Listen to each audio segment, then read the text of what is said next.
Hola a todos.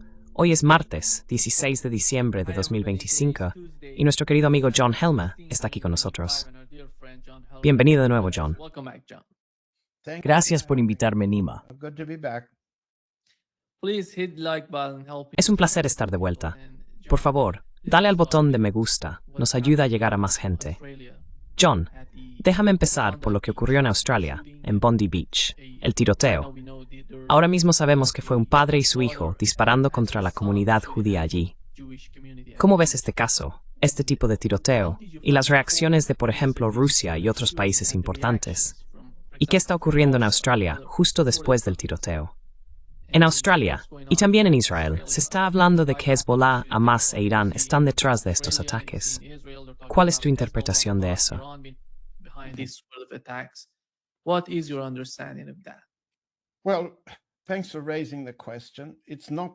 Bueno, gracias por plantear la pregunta. No se ha debatido adecuadamente en los medios de comunicación y ni siquiera se ha tratado en los podcasts. Así que intentemos dedicar un tiempo, con paciencia, a repasar primero las pruebas, luego la ley australiana sobre terrorismo, y después analizar la magnitud y las motivaciones. Porque lo que tenemos aquí, y lo examinaremos con cuidado, despacio y con calma, son las pruebas de un asesinato en masa, crímenes terribles, de los cuales uno de los autores ya está muerto y su hijo está en el hospital, saliendo de un coma. Así que lo que tenemos aquí no es simplemente un suceso australiano. Tuvimos algo similar en Estados Unidos el 1 de enero de 2025, cuando un afroamericano condujo su camioneta por Bourbon Street, en Nueva Orleans, mató a 15 personas y envió a más de 40 al hospital.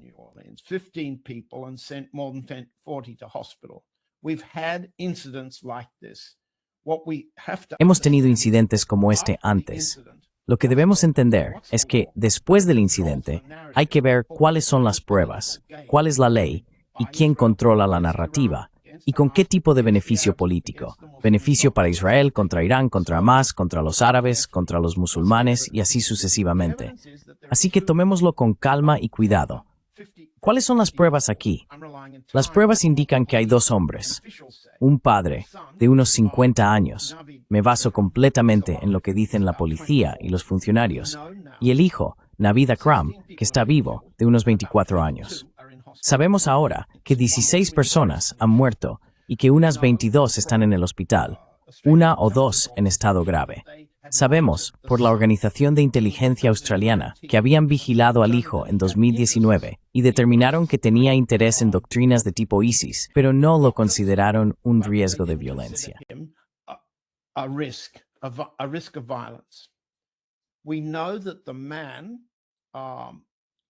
Sabemos que el hombre, el padre Akram, Sashid creo que se llama así, perdón si me equivoco en algún detalle. Sabemos, por la inmigración filipina y por el control fronterizo australiano, a raíz de un viaje que hicieron el pasado noviembre, que Sashid Akram es ciudadano indio con pasaporte indio y que vive en Australia con un visado de pareja. Su esposa, según la prensa italiana, es italiana. El hijo nació en Australia y tiene pasaporte australiano. El padre y el hijo fueron a Filipinas y pasaron allí alrededor de un mes, en la isla sureña de Mindanao.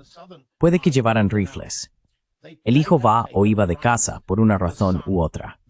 La madre afirma no saber que era buen tirador. Solía ir de caza.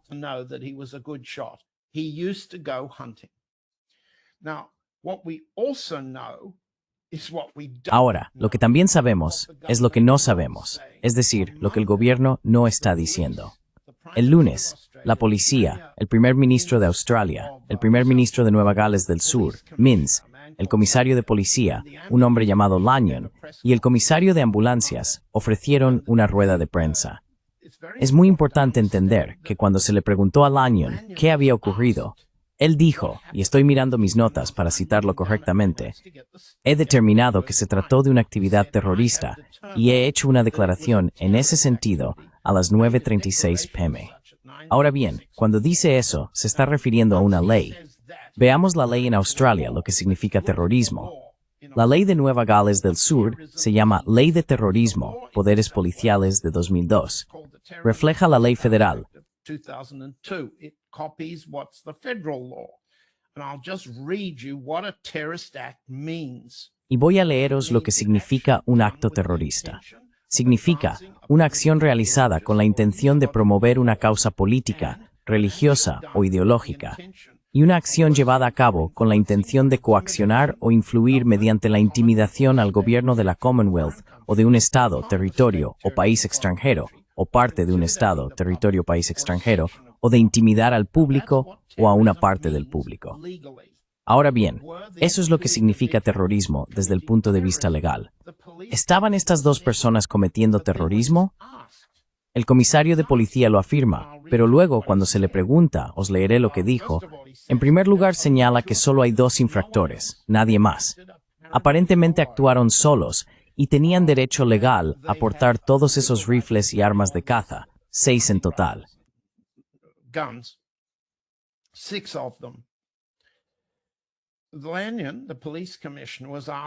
Lanyon, el comisario de policía, fue preguntado por un periodista. Hay informes de que una bandera negra del ISIS fue colocada sobre el coche del atacante. ¿La policía tiene conocimiento de ello? ¿Se ha recuperado la bandera? Lanyon respondió, todo eso forma parte de la investigación.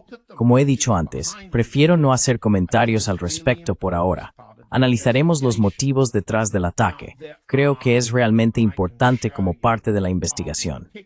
Ahora imágenes, tomadas de un vídeo, del coche en el que aparentemente llegaron al lugar de Bondi Beach, que muestran una bandera negra de tipo ISIS, extendida sobre el parabrisas. No está claro que se trate de un incidente confirmado, ni que la bandera en el coche esté verificada.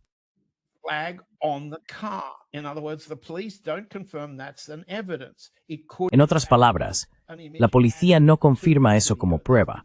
De hecho, podría ser una imagen añadida al vídeo que se ha hecho viral. ¿Por qué? Porque es esencial, después del incidente, hacer lo que el comisario de policía se negó a hacer: establecer que se trata de un acto terrorista. Y llegaremos a cómo se ha desarrollado eso. Hay un vídeo del joven, supuestamente cuando tenía 17 años, y cito a la prensa mirando hacia abajo porque he visto el vídeo, predicando el Islam radical.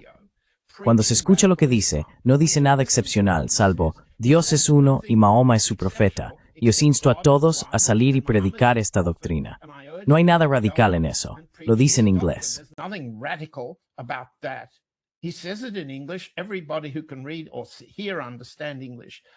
Cualquiera que sepa leer o escuchar y entienda inglés puede ver que este chico de 17 años simplemente estaba repitiendo lo que había oído en la iglesia, por así decirlo. Al comisario se le preguntó si estos dos individuos, los tiradores, habían dejado algún manifiesto o nota. El comisario respondió de nuevo que eso formaba parte de la investigación y que no quería entrar en detalles esa mañana. En otras palabras, la policía no está diciendo que haya ninguna ideología detrás. No están diciendo que estas personas sean, y estoy hojeando papeles mientras hablo, miembros de ninguna organización estatal o terrorista, como se ha dicho. Así que, lo siguiente proviene del control fronterizo. Sabemos que Shahid Akram viajó como ciudadano indio, eso es lo que dijeron las autoridades de Manila, con su hijo, y pasaron casi un mes en Filipinas.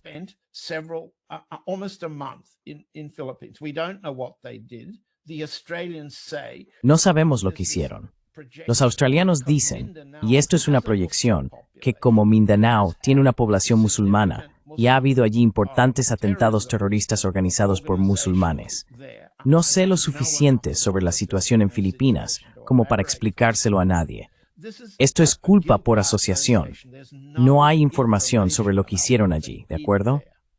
Ahora bien, cuando se observa lo que han dicho los australianos, hay que entender un par de cosas que nos devuelven a la guerra de Ucrania, la guerra de Rusia y varias cosas que los australianos no habrían hecho.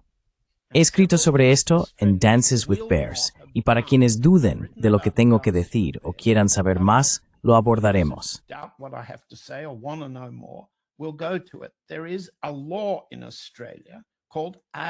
Existe una ley en Australia llamada AVTOP, que significa Pago a las Víctimas Australianas de Terrorismo en el Extranjero. Australia define el terrorismo tal como lo hemos leído, pero si los australianos sufren un acto terrorista en el extranjero, tienen derecho a una compensación de $75,000 del gobierno australiano. Ahora bien, esto es lo que ocurrió. Desde que esta ley entró en vigor, se han designado unos 50 incidentes como actos de terrorismo. ¿Adivina cuál no está entre ellos? El derribo del vuelo MH17, que causó la muerte de 38 australianos y 298 personas a bordo. El gobierno australiano se negó a definir ese acto como terrorismo, aunque las familias de las víctimas se lo pidieron. Se lo pidieron, pero se negaron. ¿Por qué? El informe es secreto.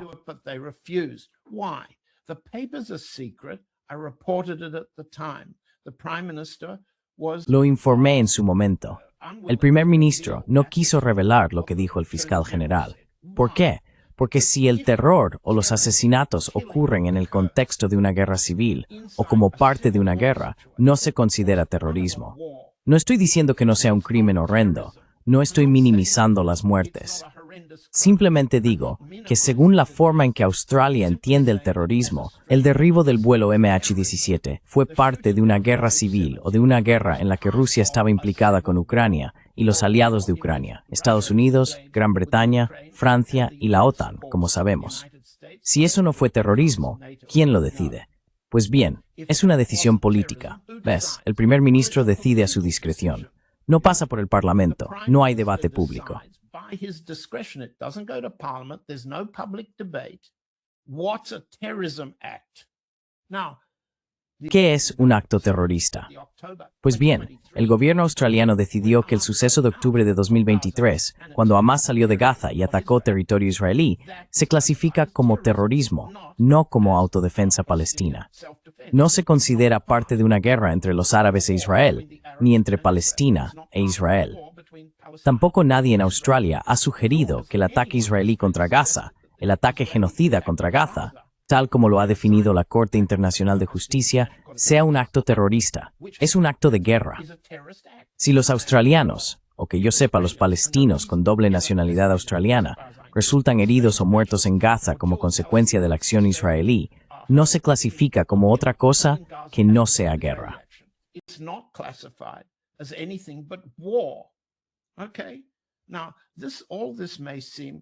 Vale, ahora todo esto puede parecer un poco demasiado legal para nuestra audiencia. ¿Por qué lo digo? Porque este acto en particular está siendo presentado por el gobierno israelí, por Netanyahu, por los ministros israelíes, de una manera que sugiere que Hamas, Hezbollah, la causa palestina o cualquiera que critique a Israel por el genocidio es, en cierto sentido, responsable de lo ocurrido. Lo que sabemos es que estos dos individuos, que puede que hayan ondeado o no una bandera negra, como hizo Habar en Nueva Orleans, no tienen ningún registro de haber dicho nada a nadie sobre su motivación. No han dejado ninguna nota explicando por qué hicieron lo que hicieron. No han publicado ningún manifiesto. Y que yo sepa, ninguna organización se ha atribuido el mérito.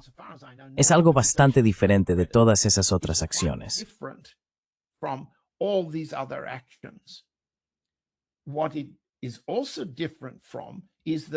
También es diferente en que no hay duda de que intentaron disparar a judíos. De acuerdo, esto está muy claro. Se ve claramente cuando observas al tirador. Lo intentó, apartó a la gente y se concentró en matar a las personas que estaban en la playa, el grupo de Chabad Lubavitch. Eso fue lo que hizo. En ese sentido es antisemita. Pero consideremos cómo Donald Trump manejó o habló de esto. Y luego veremos cómo lo hizo María Zaharova, para comprobar si usaron la palabra terror y en qué sentido. Volveremos a lo que dijeron Netanyahu y otros ministros, porque eso también es importante. Ahora estoy leyendo lo que dijo Trump. Fue el domingo, en una recepción navideña en la Casa Blanca. Antes de comenzar, solo quiero rendir homenaje a las personas.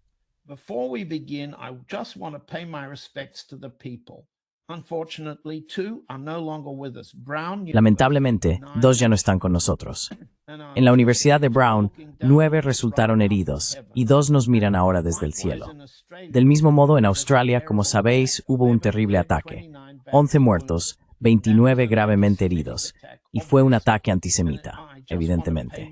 Solo quiero rendir homenaje a todos. Debo decir que en Siria también sufrimos un ataque y perdimos a 3 grandes patriotas, asesinados por gente malvada, no por el gobierno sirio. Fue el ISIS. El gobierno sirio luchó de nuestro lado. El nuevo presidente luchó de nuestro lado. Eso fue lo que dijo Trump. Esto es lo que dijo María Zaharova en 2029, el día 15, al día siguiente de que Trump hablara, más o menos a la hora en que tuvo lugar la rueda de prensa australiana. Around the time there was the Australian press conference. This is what Maria Zakharova said. Esto es lo que dijo María Zaharova. Es la única declaración del gobierno ruso de la que tengo conocimiento. La noticia del atentado terrorista en Sydney durante la celebración de Hanukkah en la zona de Bondi Beach fue recibida con profundo pesar. Condenamos enérgicamente el ataque extremista y bárbaro que causó la muerte de 15 civiles inocentes, entre ellos una niña de 10 años. Decenas de personas resultaron heridas. Según se ha sabido, entre las víctimas del atentado terrorista, lamentablemente, se encuentran nuestros compatriotas que actualmente residen en Australia. Defendemos de manera constante la lucha sin concesiones contra el terrorismo en todas sus formas y manifestaciones. Hacemos un llamamiento a los esfuerzos conjuntos de todos los países del mundo para rechazar juntos esta barbarie.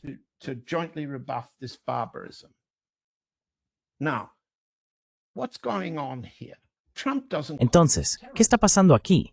Trump no llama a esto terrorismo, lo llama asesinato, muerte. Todos aborrecemos eso. No hay nada en lo que digo que minimice el dolor, el sufrimiento o la muerte. Aquí se cometió un crimen terrible, un asesinato en masa. Pero Trump no lo llama terrorismo, no dice nada sobre Israel. Afirma que fue un acto antisemita, porque no hay duda de que los objetivos eran judíos y fueron elegidos por serlo. Pero no identifica a nadie como terrorista. ¿Por qué Zakharova identifica a los tiradores como terroristas? ¿Por qué se refiere a nuestros compatriotas?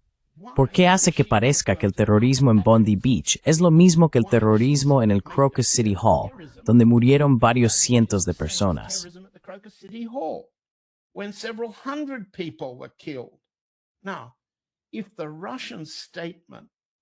Ahora bien, si se entiende la declaración rusa, ella está oscureciendo por completo la diferencia entre un Estado detrás de un atentado terrorista, el Estado de Ucrania, y detrás de ellos, los ucranianos y tayikos implicados, que eran del ISIS-K, pero fueron pagados por Ucrania. Y detrás de Ucrania estaban los conspiradores, los aliados de los ucranianos, Estados Unidos, el Servicio Secreto Británico y así sucesivamente. Todo esto ha sido hecho público por la parte rusa. ¿Cómo es posible que la señora Zakharova haya olvidado la diferencia entre el terrorismo dirigido por un Estado? La India acaba de tener 2 episodios. Bahawalpur, con 26 personas muertas en Cachemira, seguido del ataque al Fuerte Rojo, con unas 16 personas asesinadas muy recientemente. Terrorismo dirigido por un Estado. Los indios lo han identificado como terrorismo dirigido por Pakistán.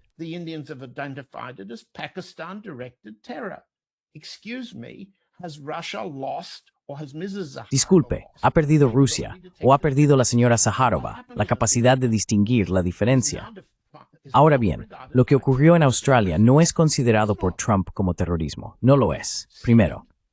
Segundo, eso no significa que Trump carezca de simpatía. Es simplemente una cuestión de por qué algunas personas han adoptado esta etiqueta de terrorista. Eso nos lleva entonces a la cuestión de quiénes son los compatriotas. Esto es extraordinario. El movimiento Chabad Lubavitch estaba celebrando una festividad de Hanukkah. No merecían ese destino. Sin embargo, Chabad Lubavitch es un movimiento que ha sido antirruso a lo largo de su historia. Ha sido mesiánico, proselitista y se opuso al gobierno soviético cuando el rabino Schneerson estaba vivo y activo en Nueva York.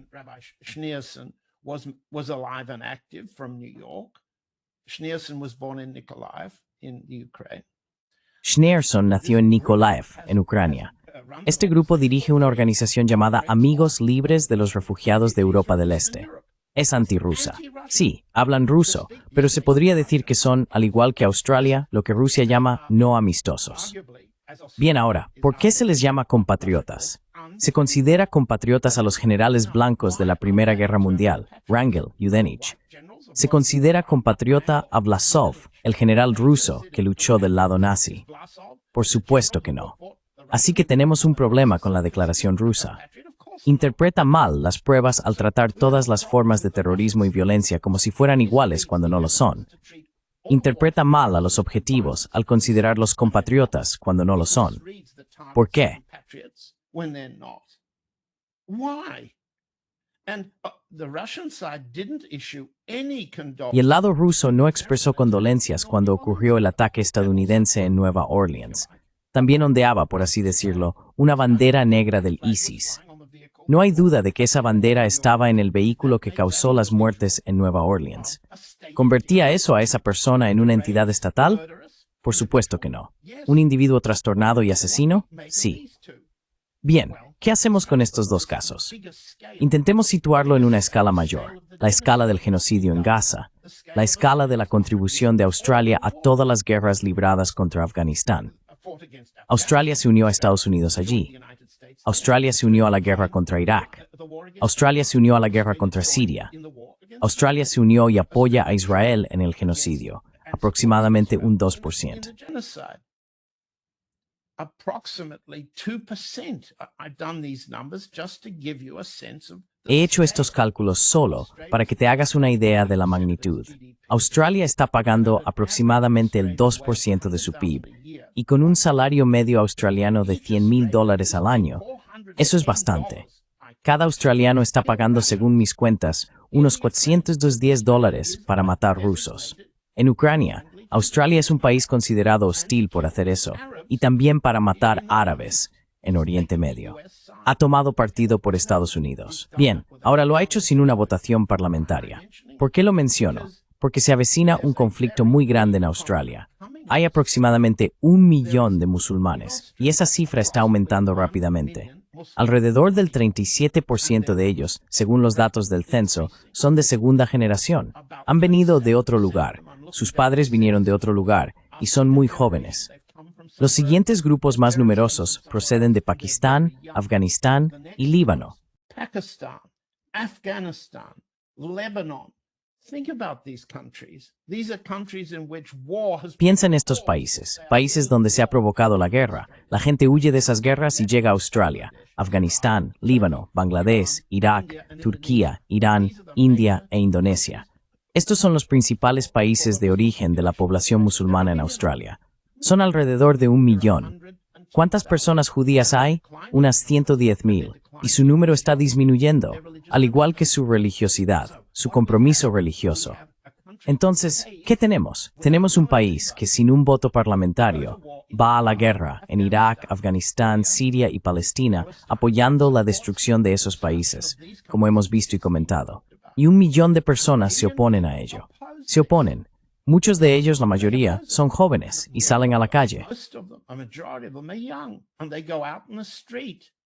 And most of the people who've been in Sydney and La mayoría de las personas que han participado en las manifestaciones de Sydney y Melbourne, y son muy numerosas, incluyen a personas musulmanas, personas árabes de los países que acabo de mencionar, pero están completamente marginadas. Las 110,000 personas judías, que se concentran principalmente en Melbourne y Sydney, están diciendo ahora, y aquí es donde controlar el relato se vuelve importante para que lo entendamos, que las comunidades judías de Melbourne y Sydney, junto con el liderazgo israelí, afirman que cualquier forma de crítica a Israel, cualquier forma de crítica al genocidio, cualquier forma de crítica a la guerra contra Irán, todo eso se considera ahora antisemitismo. Bueno, esto es diferente de lo que hicieron esos dos tiradores. Intentaron matar a judíos. No sabemos qué dijeron, no sabemos qué piensan.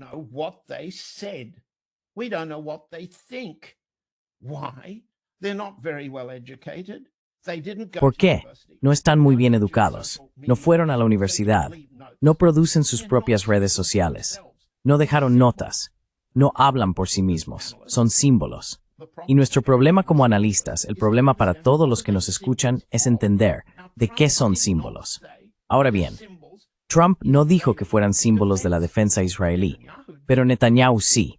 Netanyahu y otros han criticado al gobierno australiano por reconocer a Palestina como un Estado. Han dicho que las políticas de Australia son demasiado débiles, y en cierto modo lo son.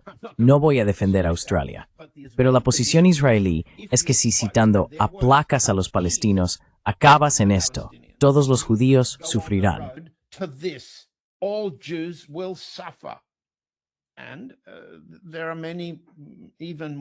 Y hay afirmaciones aún más, digamos, dramáticas. Entonces, ¿qué tenemos? Lo que tenemos en Australia es una olla a presión en la que una población musulmana marginada ve que los países de los que proceden, aquellos de los que sus padres huyeron a causa de la guerra, ahora están siendo atacados por quienes consideran que son Estados Unidos, Israel y sus aliados, y no quieren que Australia se una a esa alianza. Así que salen a la calle y ahora se les describe como antisemitas. Y cualquiera que se sume a la crítica del Tribunal Internacional de Justicia, ya sean universitarios, profesores o estudiantes, ve cómo el antisemitismo se declara un delito de odio. Pues bien, lo que hicieron esos hombres fue un delito de odio. Well, what these men did was a hate crime. They killed Jews because they're Jews. But what Mataron a judíos porque eran judíos. Pero lo que dice la declaración rusa es diferente. Es terrorismo. Bueno, no es como el atentado en el Croc City Hall. No es el tipo de terrorismo que podría describirse mejor como guerra. No entiendo por qué la señora Zaharova confunde el terrorismo con la guerra. No hay duda de que Rusia ha sido víctima de ambos. Pero en Australia lo que ocurre es diferente. Es muy parecido a lo que sucede en Francia, en Alemania, en Inglaterra, en Estados Unidos. Un número creciente de votantes musulmanes se oponen al genocidio de sus comunidades religiosas o de sus compatriotas si son árabes. Se oponen y democráticamente tienen derecho a oponerse, a reunirse, a protestar. they have the right to object, to assemble, to protest. There is no, therefore, for our audience, is Por lo there a tanto, relationship? para nuestro Is there público, a link? ¿existe una relación? Hay un vínculo, como sugieren los israelíes, pero que Trump no mencionó, entre lo que ocurrió en Bondi Beach y lo que está sucediendo en Oriente Medio. Eso le corresponde decidirlo al público. Yo digo que lo que ocurrió en Bondi Beach fue un terrible asesinato en masa. Pero, ¿fue terrorismo, según las pruebas? Aparentemente no para Trump. Según la ley australiana, tampoco. El comisario de policía dijo que no había pruebas conforme a la ley. Entonces, hay un problema. ¿Cómo resolvemos el problema? El problema es cómo expresar la crítica cuando suceden cosas tan terribles como esta. Luego, nuestro trabajo es controlar el relato. ¿Qué es verdad? ¿Qué es falso? Perdón, me he extendido un poco, ¿verdad? Sorry, that's a bit long-winded, isn't it? Yeah. Thank you, John. Sí, gracias John, por tu explicación tan completa. Muchos de nosotros hablábamos de ello ayer, pero yo no tenía tantos detalles como los que has mencionado en tu descripción. Y John, permíteme cambiar un poco de tema hacia el conflicto en Ucrania y el último artículo de The Telegraph. Informan de que Estados Unidos ha dado a Zelensky un ultimátum: aceptar las garantías de seguridad de Washington o perderlas. Parece que Estados Unidos intenta ofrecer a Ucrania unas garantías similares a las del artículo 5 de la OTAN. Have it in NATO's Article 5. Sí. And I don't know if No sé si eso sería aceptable para Rusia. No veo que eso ocurra. ¿Cuál es tu opinión? ¿Y qué podría ofrecer Estados Unidos a Ucrania que resultara aceptable para los rusos? Ukraine that would be acceptable for Russians? Well, pardon me. The Russian position Bueno, is- perdóneme. La posición rusa es que si se puede alcanzar un acuerdo integral que incluya la consolidación del territorio, una zona desmilitarizada lo suficientemente profunda como para no suponer una amenaza de terrorismo o de guerra, sin misiles de largo alcance, drones de largo alcance ni nada parecido, una zona desmilitarizada en la que no sea posible que la OTAN o unidades aliadas de la OTAN operen armamento contra Rusia. Eso es precisamente para lo que sirve la zona desmilitarizada. También incluiría un cambio de régimen mediante elecciones y una reducción de la capacidad del ejército ucraniano. No 800,000, que fue la última cifra, incluso superior al ejército ucraniano actual. Todas estas disposiciones forman parte del paquete de seguridad ruso. All of these provisions are part of the Russian security package. Yes, we've been told that the Sí, 28 nos han dicho que los términos 28 y 27 se han dividido en 4 paquetes: garantías de seguridad, territorio, relaciones entre Estados Unidos y Rusia, y así sucesivamente. Nos han dicho eso, y que Vitkov y Kushner llevaron esa propuesta a Putin. Putin y Lavrov han dicho que esto es coherente con los acuerdos de Alaska. Pero cuando se le preguntó a Trump más recientemente, el 15 de diciembre, es decir, ayer, lunes, se le preguntó, ¿qué pasa con las garantías de seguridad del tipo del artículo 5 sin pertenencia a la OTAN? La pertenencia a la OTAN es una distracción. La OTAN ocupa Ucrania y la utiliza ahora como plataforma de guerra. Es una distracción. Existe un efecto práctico del artículo 5. Así que Trump dijo que no se puede ofrecer ninguna garantía de seguridad al territorio que se ha perdido.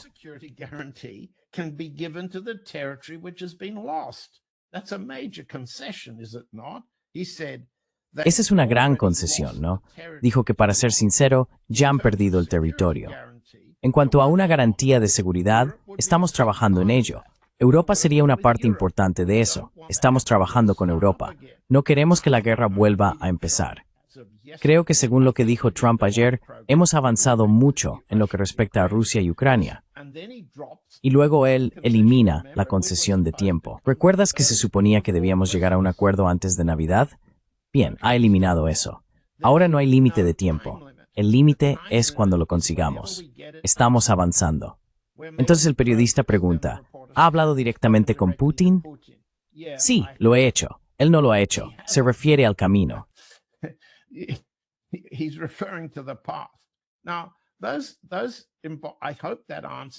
Ahora espero que eso responda a tu pregunta.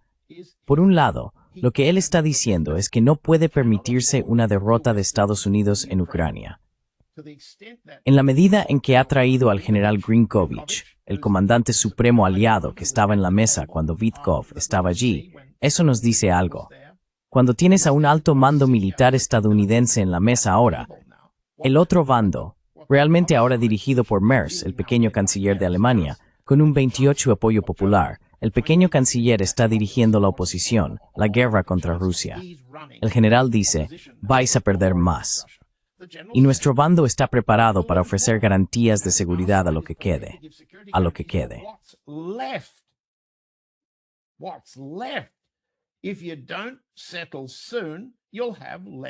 Si no llegas a un acuerdo pronto, te quedará aún menos.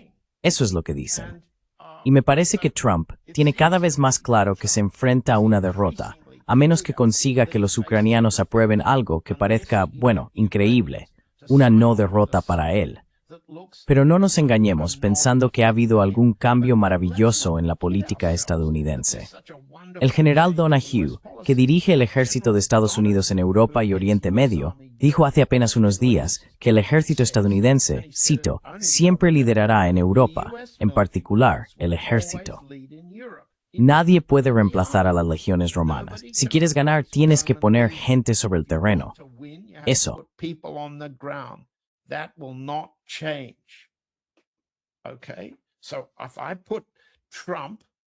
Bien, entonces, si junto a Trump, con Donahue y con Grinkovich en la mesa, ¿qué veo aquí? Estados Unidos no quiere ser derrotado ni huir de Ucrania. Quiere mantener allí una base para poder seguir preservando sus legiones, como las llamó Donahue, en Alemania, en Polonia, en Finlandia, hasta llegar a Groenlandia. Eso es lo que quieren. Además, como ya hemos dicho antes, quieren trasladar sus principales capacidades hacia el este, hacia Asia, contra China. Así que, en mi opinión, la buena noticia para Rusia es que, en primer lugar, no hay límite de tiempo. El lado ruso está avanzando, está acelerando su avance. Podemos verlo sobre el terreno.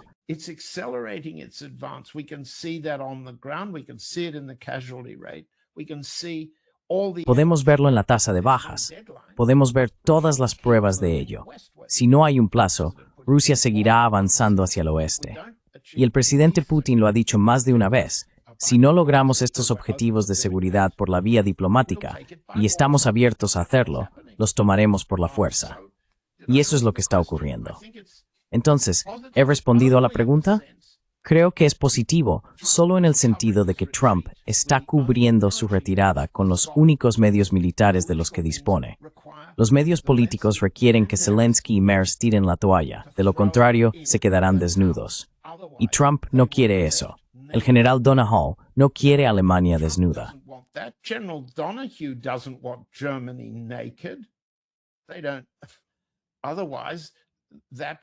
No lo hacen. De lo contrario, eso sería un cambio revolucionario. Y Rusia no está muy dispuesta a eso, salvo que sí le interesa reducir la guerra. Así que cuando Trump dice, necesitamos una paz integral, no queremos una pausa, la visión rusa, la del Estado Mayor, que he intentado transmitir y que mis fuentes transmiten, ha sido que los estadounidenses quieren una pausa. Esperan volver a la guerra en 3 o 4 años. Pueden vivir con eso. Rusia también necesita la pausa. Pero si Trump dice, no vamos a hacer una pausa, os daremos las garantías de seguridad, eso significa algo muy distinto para Rusia de lo que Merz y Zelensky quieren ahora mismo.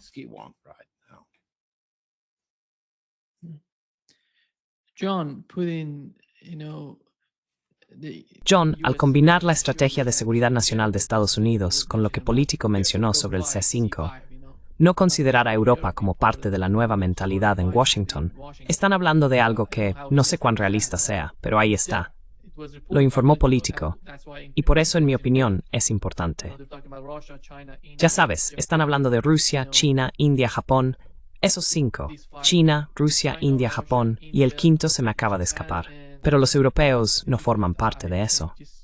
Así que, cuando observas la situación en Europa, ¿cómo ves el futuro, teniendo en cuenta la estrategia de seguridad nacional de Estados Unidos?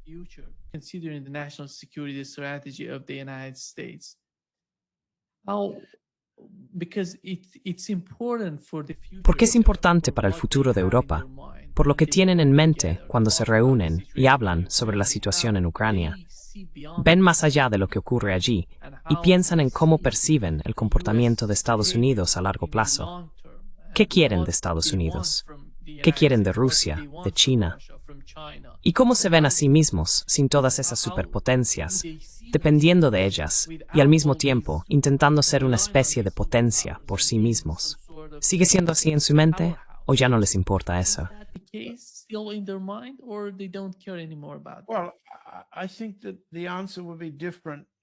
Bueno, creo que la respuesta sería diferente si se la preguntaras a un alemán, a un francés o a un suizo. Nuestro colega Akagbo es suizo y ahora se enfrenta a sanciones europeas por responder a tu pregunta.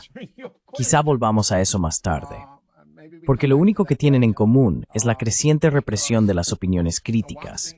En Francia, contra los oficiales militares y los generales retirados. En Alemania, contra los periodistas y los miembros de partidos políticos que se oponen a la corriente dominante, y así sucesivamente. Creo que cada uno de los países europeos debe tratarse por separado. Hay historias diferentes, debilidades diferentes. Starmer es débil de una manera distinta en el Reino Unido que Macron, que es débil en Francia de una forma muy diferente.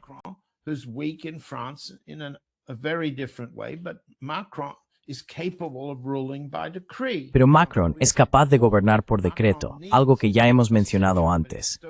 Necesita la percepción de una amenaza de guerra externa, Rusia, para justificar gran parte de su gobierno por decreto, mientras la política interna de Francia se desintegra. Quiero decir, la agricultura, la ganadería. Hay tantos escándalos como se puede imaginar, en los que Macron ha actuado en contra del pueblo francés en distintos sectores, de diferentes maneras. Lo único que aún conserva es el poder ejecutivo para hacer la guerra. ¿Y hacer la guerra contra quién? ¿Recaudar impuestos para la guerra contra quién? Solo hay un objetivo para un débil que gobierna de una forma tan fuerte, digamos, no parlamentaria.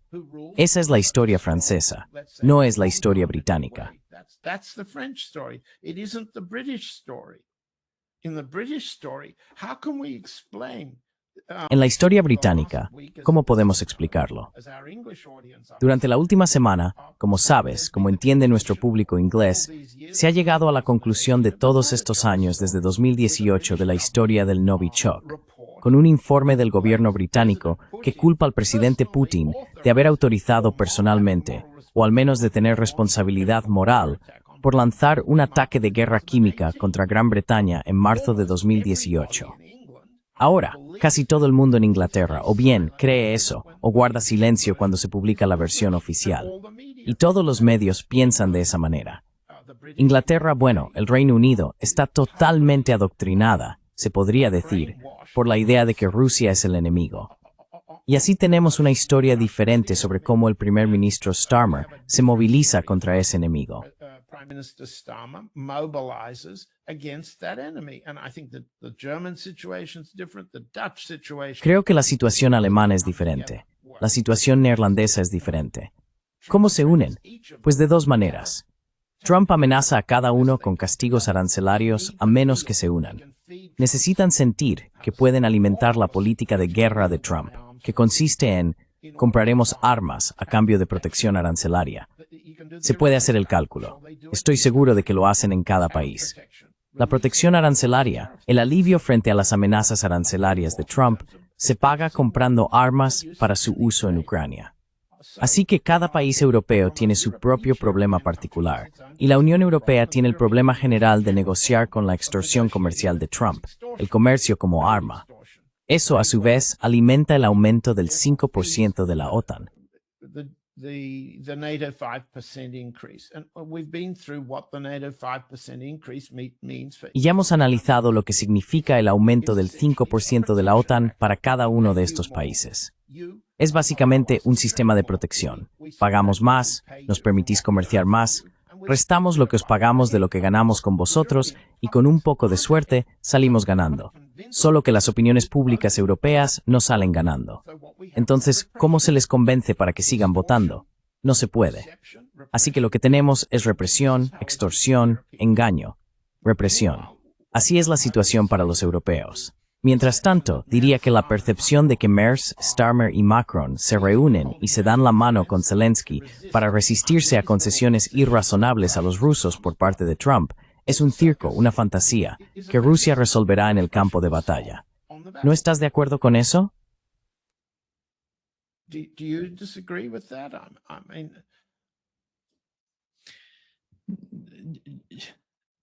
John, John, Alemania está afrontando muchas dificultades en lo que respecta a su economía. Y sabemos que ayer, Volkswagen anunció que cerrará una de sus plantas después de 88 años. Es importante lo que está ocurriendo en Alemania. Al mismo tiempo, vemos a los alemanes hablando de reconstruir o reforzar su ejército para poder hacer frente a Rusia de aquí a 2029. ¿Qué pasa con 2029? ¿Cuál es la clave cuando hablan de 2029? ¿Se trata de algún tipo de cooperación, de una nueva coalición en Europa contra Rusia? ¿O creen que en 29 seguirá existiendo esta guerra en Ucrania? Bueno, es que... well, it's. I don't know the significance of 2029 in the budget. No sé cuál es la importancia de 2029 en la planificación presupuestaria de ninguno de estos países, Polonia, Alemania, Francia, Gran Bretaña. No veo la relevancia de 2029 como tal. El 5% tiene que aplicarse de forma gradual, pero 3 años es un plazo bastante corto, si no me equivoco. Sabemos que todos los europeos se están quedando sin dinero. Ya no pueden gravar más a sus poblaciones para financiar la guerra.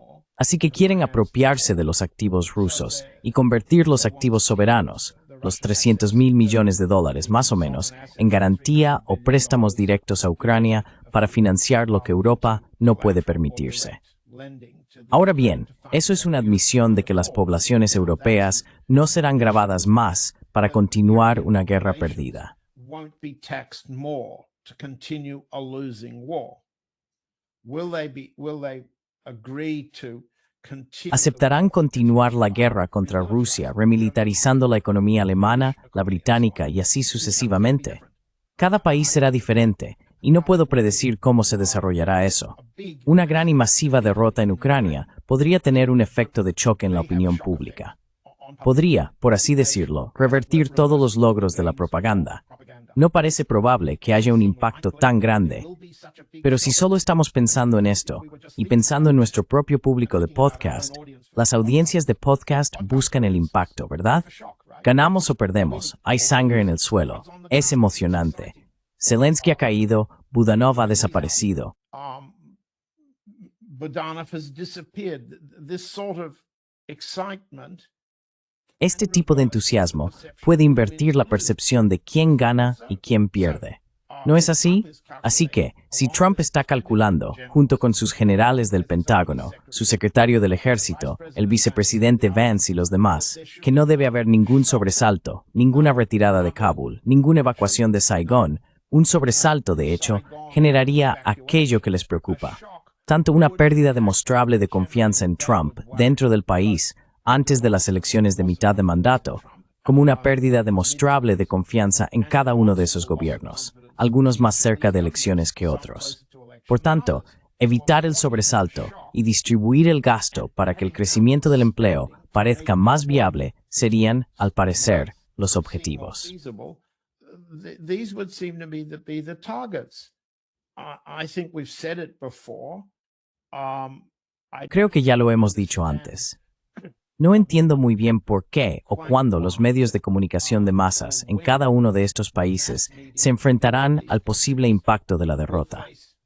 ¿Cuánto tiempo puede mantenerse la fantasía de que Zelensky está ganando o puede ganar junto con la fantasía de que la economía rusa es débil y así sucesivamente? ¿Cuánto tiempo pueden los medios de comunicación sostener la opinión pública en ese sentido? No lo sé. Me parece que la opinión pública en Inglaterra, en el Reino Unido, en Francia y en Alemania es profundamente antigubernamental ahora, profundamente antigubernamental. Y no existe un consenso para una guerra contra Rusia que se sume a sus problemas internos.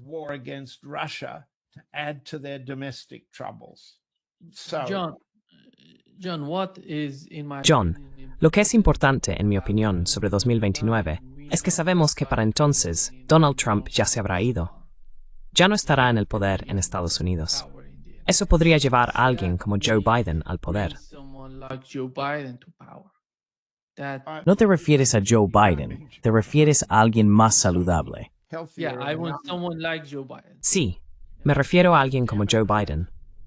¿Te refieres a un demócrata? Un demócrata, o alguien que esté completamente alineado, alguien que apoye plenamente el concepto que originó este conflicto, esta guerra en Ucrania.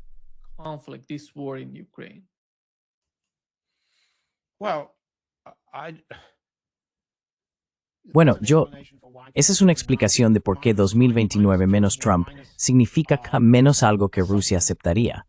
Pero eso se basa en la idea, una idea rusa, de que Trump es una apuesta mejor que su sucesor. No me lo creo. No. Creo que es demasiado pronto para suponer que los demócratas podrían presentar un candidato que llevara a cabo una guerra perdida como esta, de una forma más negativa para Rusia, por ejemplo. Por otro lado, Nachman's Ruser Pork Step en Moscú. Is factionalized in Moscow. We've talked about this before. La creencia es que la corrupción de Trump, su conexión con los negocios, ya sea a través de su familia, de sus dos hijos, de su yerno Kushner, de Witkoff, Lutnick, Bessent o Elon Musk, o de la red de donantes republicanos, hace que sus vínculos empresariales parezcan, a ojos de los oligarcas y empresarios rusos, tan sobornables y potencialmente tan corruptos como ellos mismos saben operar. Por lo tanto, piensan que la combinación de Trump ofrece una mejor esperanza, una mejor oportunidad para reanudar los negocios como de costumbre, lo cual constituye uno de los 4 paquetes del acuerdo de conciliación.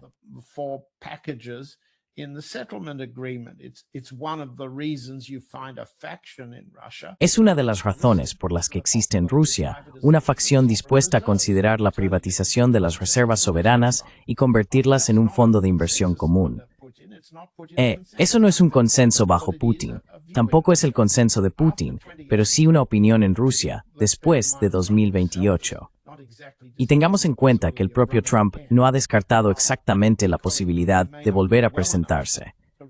Del mismo modo, puede que no esté lo bastante bien como para llegar al final de 2028. No considero la ausencia de Trump especialmente progresista, ni en lo que respecta a alcanzar acuerdos de seguridad en Europa, ni a tranquilizar a los europeos de que Rusia no va a invadir sus países. No me resulta tranquilizador en absoluto.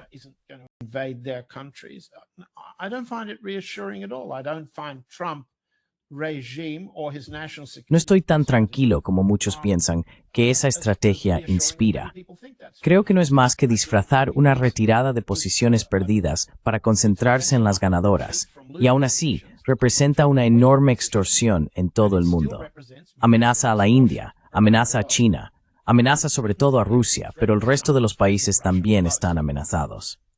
En cuanto a la paz, podemos ver cómo los llamados acuerdos de paz se desmoronan cada día, cada hora, ya sea en Oriente Medio, en África Central o en la frontera entre Tailandia y Camboya.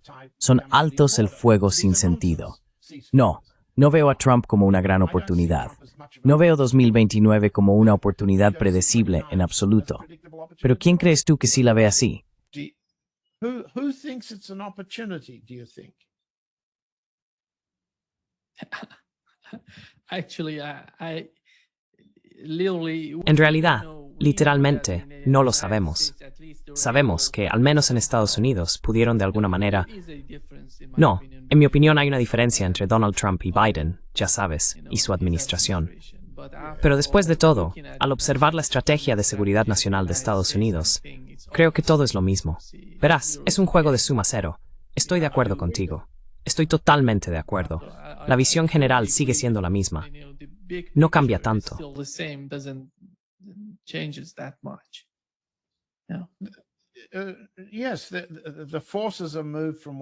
Sí, las fuerzas se trasladan de un lugar a otro. Pero una derrota inesperada, un colapso tipo Kabul en Kiev, sería, si intentamos imaginar cómo sería eso, un impacto enorme. ¿Estamos de acuerdo en eso? Creo que nuestro público estaría de acuerdo. Todos estaríamos de acuerdo. Y Trump sería objeto de críticas internas por haber perdido la guerra, algo que él repite constantemente. No es su guerra. Así que no puede ganarla, no puede perderla. Sin embargo, el efecto de ese impacto, ¿qué provocaría?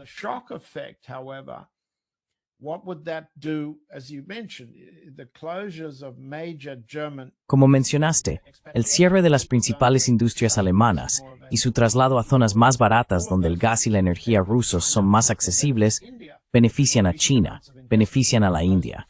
Cada vez más inversiones europeas irán a la India y a China, no a Rusia, sino a la India y a China. Y eso no aporta ningún beneficio a los votantes alemanes, franceses, italianos o ingleses. Pero un shock debe de ser la peor pesadilla que estos políticos puedan tener. Se despiertan de su guerra. Y Trump es el primero en decir, habéis perdido vuestra guerra. No era mi guerra. Está intentando evitar eso por todo bien.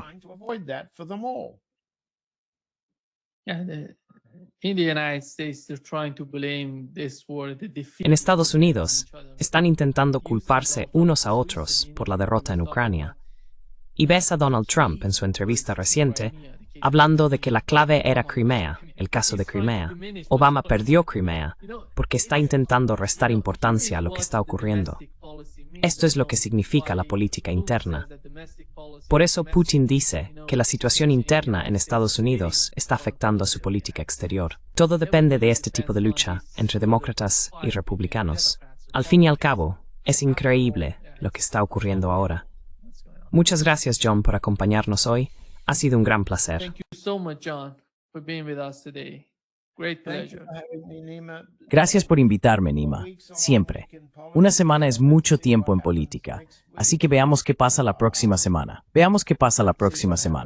Gracias. Muchas gracias. Thanks a lot. Thank you. Bye-bye.